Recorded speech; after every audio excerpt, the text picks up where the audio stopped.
And we now come to the final award of the program, our Lifetime Achievement Award, which this year will be presented to Donald and Donna Baumgartner.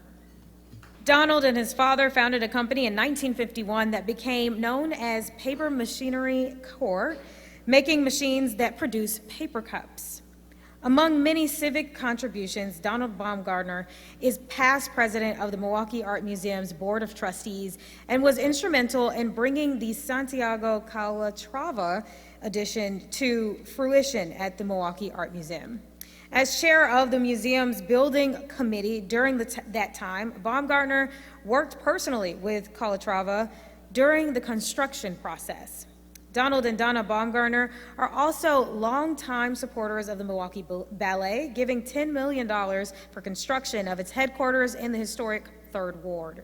Donald and Donna Baumgartner also donated $8 million to the Milwaukee Art Museum's endowment fund to pay the future salary of museum directors. The couple also made $1.5 million gifts to Milwaukee Film, the Milwaukee Symphony Orchestra, and the Florentine Opera.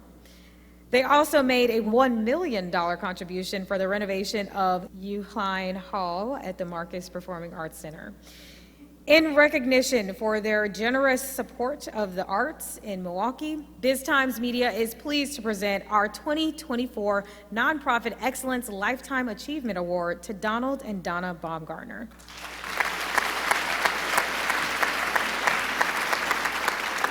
Does this mean I don't have to say anything? Is this where we leave? Donald, I thought you retired. What are you doing up here? So this is overwhelming, and there are so many great organizations here that are so overwhelming, and we all have the same mission in life, which is to make Milwaukee better. So go Milwaukee.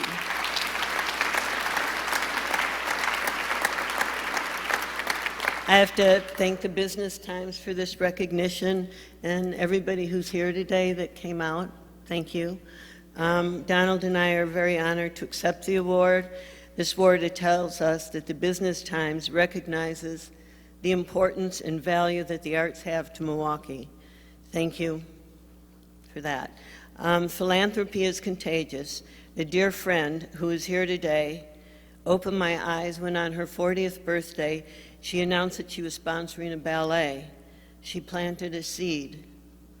What a better way to celebrate a milestone, and what a great way for us to celebrate our 25th anniversary.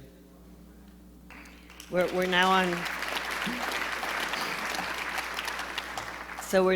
45 anniversaries. So we sponsored Michael Pink's The Hunchback. And following that sponsorship, another couple jumped in and sponsored Midsummer Night's Dream. So contagion has many good connotations as well. Donald has worked hard his whole life. He was driven to succeed. He thought everything was possible, that he could walk through brick walls. His life story is in print in his biography, With the Wind at His Back. He describes himself as being born on third base. His parents were both entrepreneurs and his father an inventor. Donald was born into a driven family.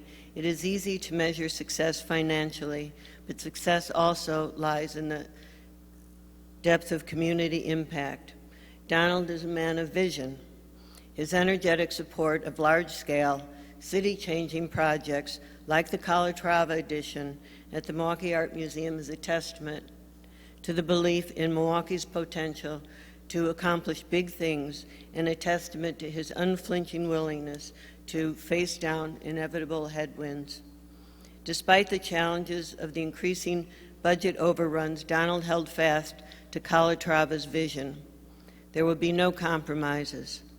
There has been a lot said about the expense, but in today's market, with this building is a great bargain. Imagine Milwaukee today without our internationally acclaimed landmark, a building that has inspired a whole new corridor around the lakefront, which has helped inspire current developments that we see today. Donald's enthusiasm and vision attracted attention. When it came time for the ballet to seek a new home, Michael Pink came knocking. The time was ripe for both the ballet in dire need of a new home and Donald, who had just sold his company in an ESOP arrangement to the employees. The completion of the new home for the ballet was eerie. It opened in 2019, just before the pandemic. Some wondered whether the ballet would have survived the lockdown in its first home on National Avenue, with its 2 stalls and 2 bathrooms, single entrance, narrow halls, and shared office spaces. Partnerships and timing are key to all projects. The student artist program at the Florentine Opera was another impact gift. The Florentine selects 4 vocalists and a pianist out of approximately 400 auditions. They receive 2 years of rigorous vocal and acting training. They perform in all main stage operas, plus an impressive outreach program through other venues throughout the greater Milwaukee. The photo that the BizTimes used to announce this event was taken at the Grammys. Donald and I sponsored Elmer Gantry, which was nominated for 3 Grammys and won 2. It won for the Best Contemporary Composition and the Best Engineered Album. It was 2012. The pre-televised portion was in the morning. It was open seating. Donald and I rushed our way to the front of the stage. We secured front row seats. On the stage before us was a very young Taylor Swift with her acoustic guitar. Lady Gaga and Tony Bennett sang a duet. The Food Dogs performed, but the most applauded performance and the only standing ovation was for an American soprano, Joyce D'Amato. It was as if this was the first time this audience had ever been exposed to the voice of such power and range. It was a moment. The arts have been our main focus. The arts, the way I see it, are the biggest give-back game going. We don't have the resources to cure all the problems or contribute to all these wonderful organizations today, which I'd like to congratulate. But what we can do is help the arts flourish. It has been our honor to be involved in that effort.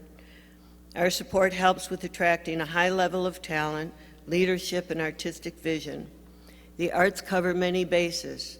They provide jobs. The Milwaukee Ballet has 140 full-time employees, 48 dancers, 49 in administration and production, 43 in faculty, and more who are contracted out show by show like the Milwaukee Ballet Orchestra. The ballet has its own costume shop. It runs 3 schools, 1 in Milwaukee, 1 in the North Shore, and 1 in Brookfield. The arts are, in my view, can be a catalyst to mental health problems. Arts education fortifies young children with confidence, courage, and allows for self-discovery and self-expression. The power of arts transforms lives. It represents the best of us. It builds character and discipline. Milwaukee was recently recognized by Condé Nast as one of the top cities for art and culture, yet Wisconsin is dead last in public support for the arts.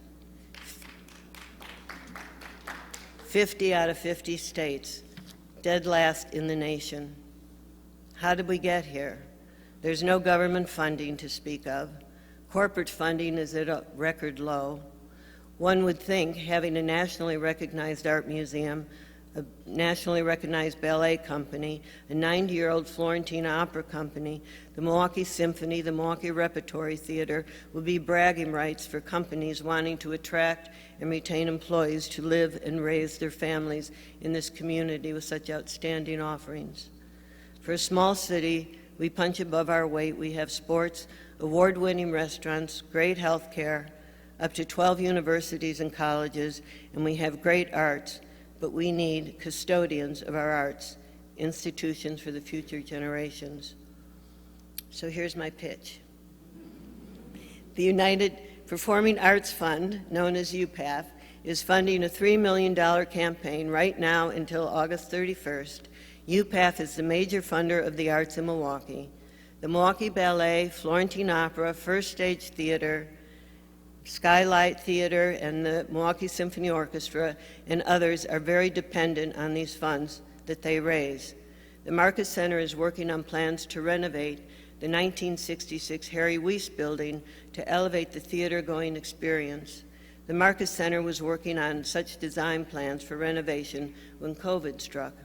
The time was right, again, to reimagine the main stage theater. We were invited for a sit-down with all the heads of state, Michael Pink, Ann Metcalf, Maggie Oplinger, Kendra Whitlock from the Marcus Center. They looked at us, I looked at Michael, and he shrugged and said, "You can have what you want." I said, "I want aisles." We now have aisles, lots of aisles.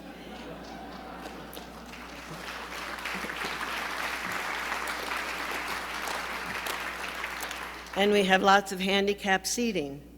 It is no longer, going to the theater is no longer a contact sport to get to your seat. As Roger Ebert, the famed movie critic, would say, let's all go to the movies. But what we would say is let's also go see live performances with real people, people who train hard to hone their craft. Let's honor them, their institutions, and what they contribute to our community. Donald and I would like to express our gratitude to everyone who has dived in with us on this journey with these projects. To our family, fellow board members, staff, artists, volunteers, and those who believe in the power of arts to transform lives, this award is for you. Thank you.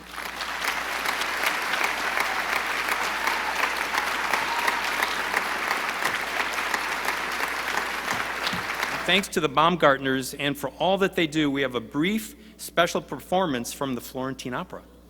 The two featured artists are from the Baumgartner Studio Artist Program. We have tenor River Guard and pianist Fume Kawase. They'll perform aria from Puccini's Tosca. Take it away.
suo mistero, che diverse bellezze insieme